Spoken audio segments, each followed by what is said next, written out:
Hello बच्चों, let us read this question. This question says the dash reactant in more than one reactants is used to calculate the number of grams of product that can be obtained from a reaction.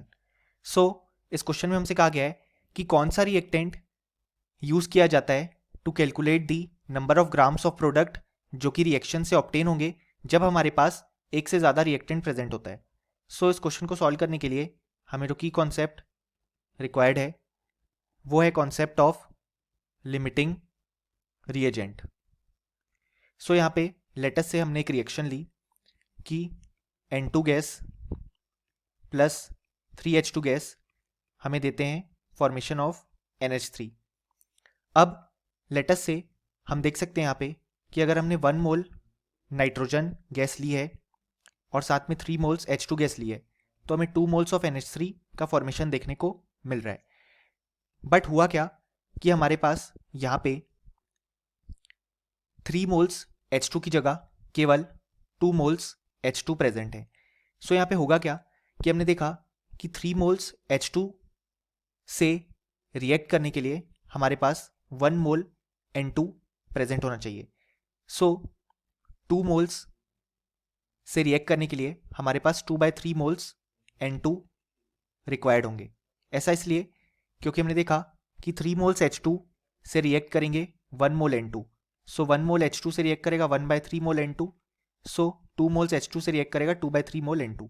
और हमारे पास हम देख सकते हैं कि जो H2 है वो रिक्वायर्ड अमाउंट से कम अमाउंट में प्रेजेंट है.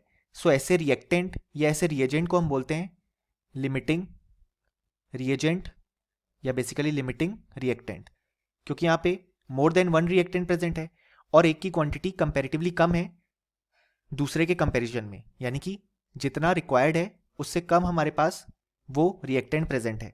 जो ये दूसरा वाला है वो हमारे पास एक्सेस रिएक्टेंट या एक्सेस रिएजेंट की तरह एक्ट करेगा.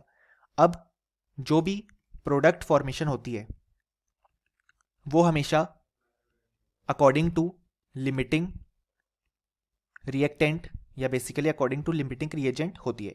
यहाँ पे अगर हम इस रिएक्शन को देखें तो N2 gas plus 3H2 gas form करते हैं 2NH3 गैस. यहाँ पे हमने कहा कि 2 मोल्स H2 प्रेजेंट है. उससे हमने देखा कि 2/3 मोल्स N2 रिएक्ट करेंगे. हमारे पास प्रेजेंट है 1 मोल, उससे रिएक्ट करेंगे 2/3 मोल्स और ये तो पूरे यूटिलाइज हो जाएंगे क्योंकि ये लिमिटिंग रिएजेंट है और लिमिटिंग रिएजेंट हमेशा पूरी तरीके से यूटिलाइज हो जाता है, यानी कि एंड में वो बिल्कुल भी नहीं बचता है. अब हमने देखा कि 3 मोल्स H2 से 2 मोल्स NH3 फॉर्म हो रहे हैं.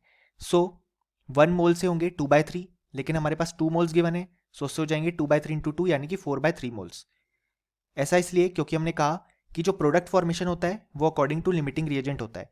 फाइनली हमारे पास 1/3 मोल्स ऑफ N2 बचेंगे, H2 के 0 मोल्स बचेंगे और 4/3 मोल्स फॉर्म होंगे NH3 के.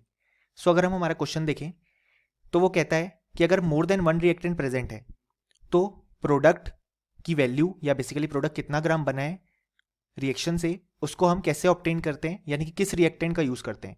तो आंसर आ जाएगा लिमिटिंग रिएक्टेंट, क्योंकि हम देख सकते हैं यहाँ पे हमें 2 तरीके के रिएक्टेंट दिख रहे हैं. एक है लिमिटिंग रिएक्टेंट तो दूसरा अपने आप हो जाएगा एक्सेस रिएक्टेंट, लेकिन जो प्रोडक्ट है वो हमेशा लिमिटिंग रिएक्टेंट के अकॉर्डिंग ही बनता है.